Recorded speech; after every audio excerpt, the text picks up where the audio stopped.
In this short video, we are going to look at how to solve simultaneous equations by using the elimination method. So let's start off with an example.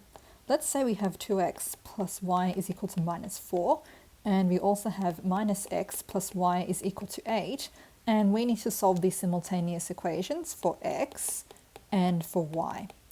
So with our elimination method, the way this works is that what we do is we treat our equations almost like an addition or subtraction sum. And the aim here is to add or subtract the equations from each other so that we get rid of one of the parent numerals. So in this case, I'm going to look at getting rid of the y's. And how I'm going to do that, I'm going to actually subtract my equations from each other. And that's because when I do, I'll have, let's look at the x's first. 2x minus x is going to give us 3x because that turns into a plus, so we have 3x. However, y minus y is going to give us 0 because the y's will subtract out.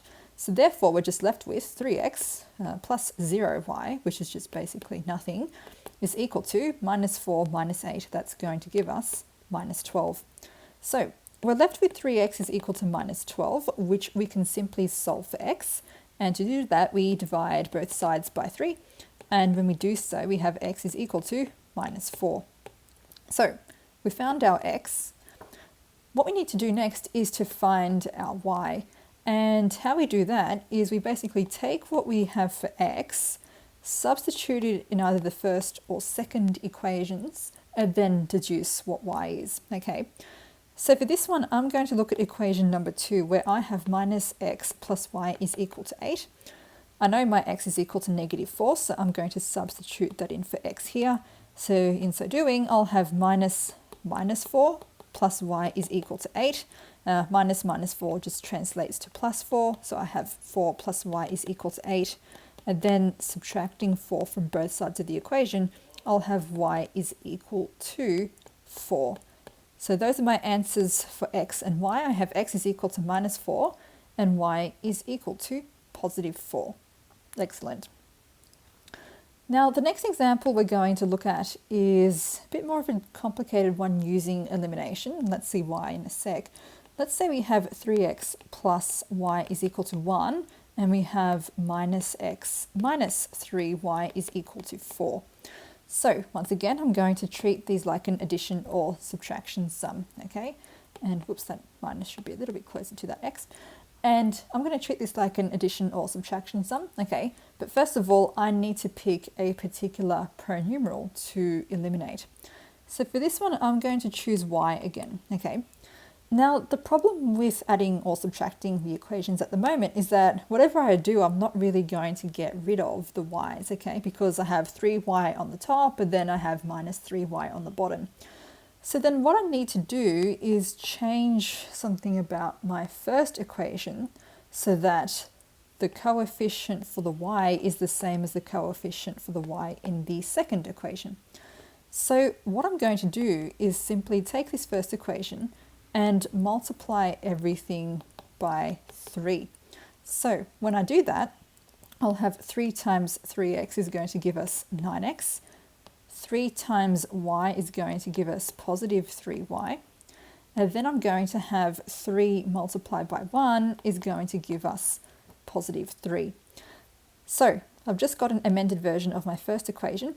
Now I'm going to proceed to just simply do what I did before, add or subtract from my second equation, which I can leave as is. So here, what I'm going to do is add the equations, okay, because talking about the y's, 3y minus 3y is going to give us 0y. If I would have subtracted, I would have had 3y minus 3y, which would have given me 6y, and that's not what we want here. So we're going to add them.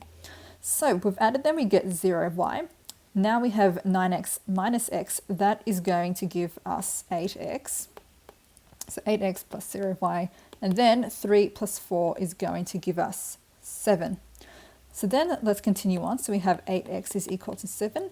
Then I'll have x is equal to whatever 7 divided by 8 is, which is just going to be 7 on 8. So that's how we find x. And then similarly, in order to find our answer for y, what we simply do is we substitute what we got for x in for y for one of the equations. So for this one, I'm going to use our second equation, okay? And we're going to have, instead of minus x, we'll have minus 7 on 8. Then we'll have minus 3y is equal to 4. Then what I'm going to do is add that 7 on 8 to both sides, because that just simply works out to be minus 7 on 8.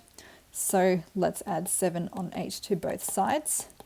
And when I do that, I'll have minus 3y is equal to 4 plus 7 on 8. And when we add that together, we can simply rewrite 4 in terms of 32 divided by 8, because 32 divided by 8 gives us 4, plus 7 on 8. So then minus 3y is therefore going to equal 39 on 8. Then I can simply divide both sides by negative 3.